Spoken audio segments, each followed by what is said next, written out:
Hello again, my name's John. I'm a retired cook from the northeast of England in the UK, and welcome to my latest bread recipe. And in today's bread recipe, I'm making this fantastic medium-sized crispy crust sandwich loaf. Very easy to make and absolutely delicious. You can view the ingredients list and full written method for this recipe on the recipe page on the channel's website. I'll leave a link in the description under the video, or you can click on the eye icon top right of the screen to take you directly to the recipe page. I'd also like to thank my Patreon, PayPal and Super Thanks supporters for their very kind help in producing these tutorial videos. I'll be giving you all a name splash and shout out a little later in the video. Okay, let's get on with today's recipe. Okay, as always, I'll start by testing that my yeast is alive and well. First, add the sugar to the warm water and mix until dissolved.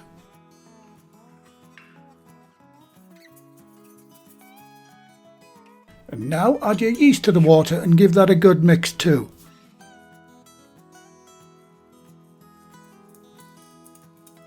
Right, set that aside until it activates.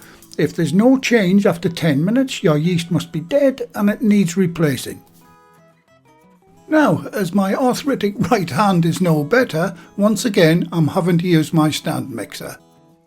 Okay, it's 10 minutes later and as you can see my yeast is very active and ready to go. First off, I'll add the liquid to the bowl. Next to go in is the softened butter. In goes the white bread flour.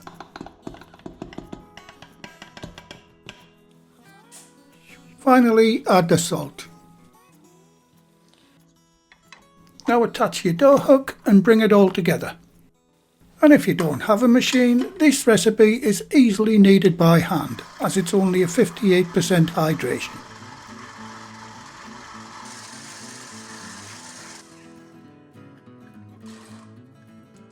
And if you need to, scrape down the sides of the bowl with your bowl scraper.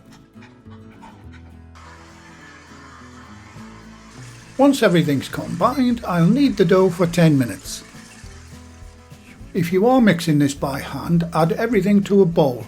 Mix it all together, turn it all out onto your worktop and hand knead the dough for at least 10 minutes until you have a nice smooth dough.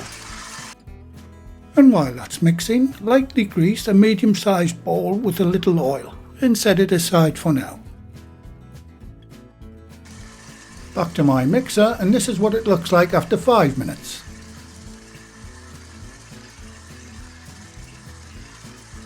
And there you go, after 10 minutes the kneading is done.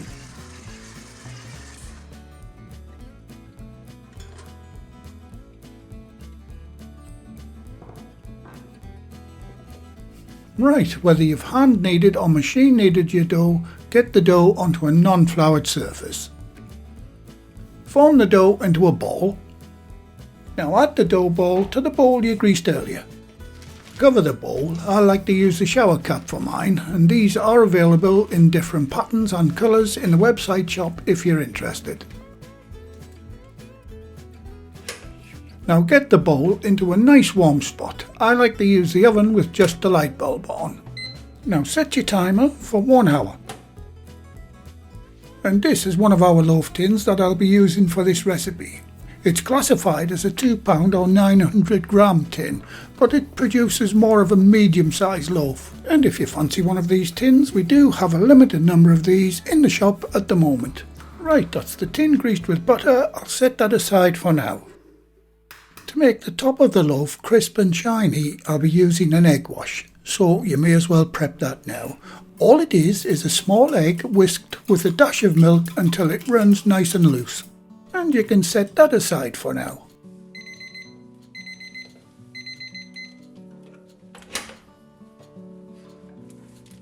Once the time's up on the first proof, turn out the dough onto a flour-free work surface. And as you can see, it's nicely risen. Now knock the dough back as shown. This simply means knock all of the built up gas out of it. form the dough into a fat sausage shape. There's lots of ways you can do this, but rolling it towards you as shown is probably the best way.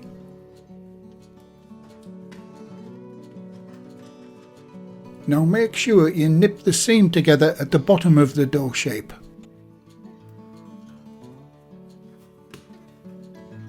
Right, once you have your dough shaped, get it into the greased loaf tin.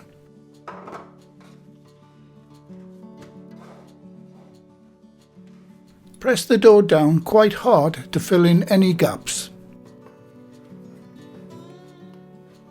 Once you have it in the loaf tin, sprinkle a little flour over the dough. Now get it onto a baking tray. Cover it with a lightweight dry cloth as shown. Leave a couple of pleats in the cloth on top of the tin. This will allow the dough to expand easier. Now get it into a nice warm draft-free spot. Back in the oven in my case. Okay, now that needs to proof for a further 45 minutes. When there's only 10 minutes left on the final proof, you need to preheat your oven. So I'll have to let mine finish proofing on the bench for the last 10 minutes. And as you can see, it's coming along wonderfully.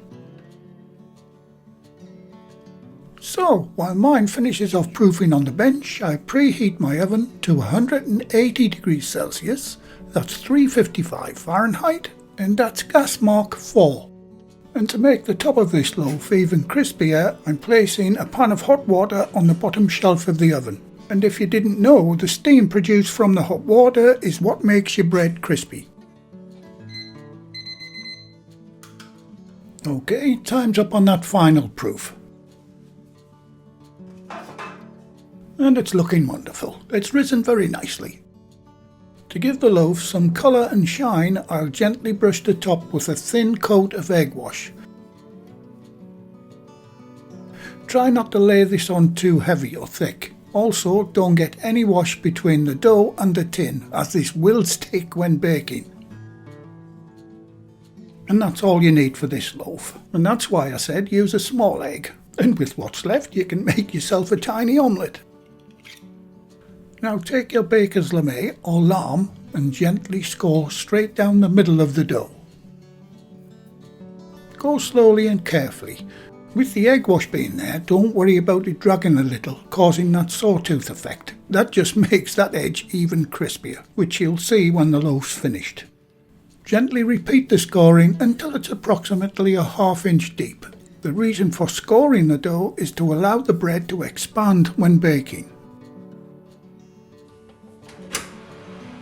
Right, that's everything done. Now we can get it into the preheated oven. Once in the oven, set your timer for 30 minutes.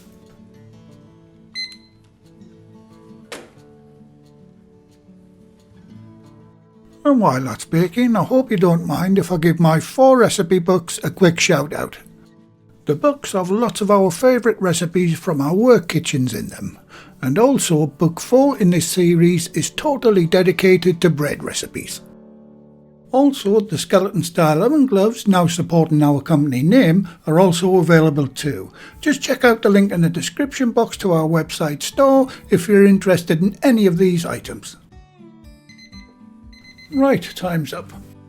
Get it out of the oven and take it straight out of the tin. And it's looking fantastic. But we're not finished yet. It needs to go back into the oven to crisp off and get a deeper, rich brown colour. But before it goes back into the oven, increase the temperature to 200 degrees Celsius, that's 390 Fahrenheit or gas mark 6. Okay, now get the loaf back into the oven in what I like to call commando style and reset your timer for 5 minutes. Right, time's up on that second bake. And there you go. It's an absolutely beautiful looking loaf of bread. And the aroma is amazing. Okay, I'll let that sit on a wire rack to cool for 20 minutes or so, and when I come back I'll cut a couple of slices off and try a slice with some of my homemade butter. Okay, it's been around 20 minutes and it's ready to try. As you can hear, it has a really crispy crust. I've left the sound levels up a little so you can appreciate just how crispy this loaf is.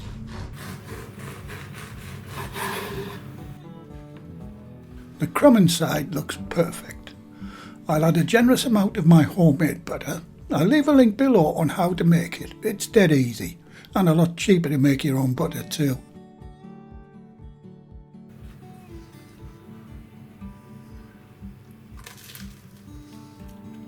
And that is a gorgeous slice of bread. Wonderful crispy crust and a soft light crumb on the inside. Absolutely delicious. This one will really impress your family and friends. Well worthy of a big thumbs up, guys. And as promised at the beginning of the video, here is the latest list of my Patreon, PayPal and Super Thank You button supporters.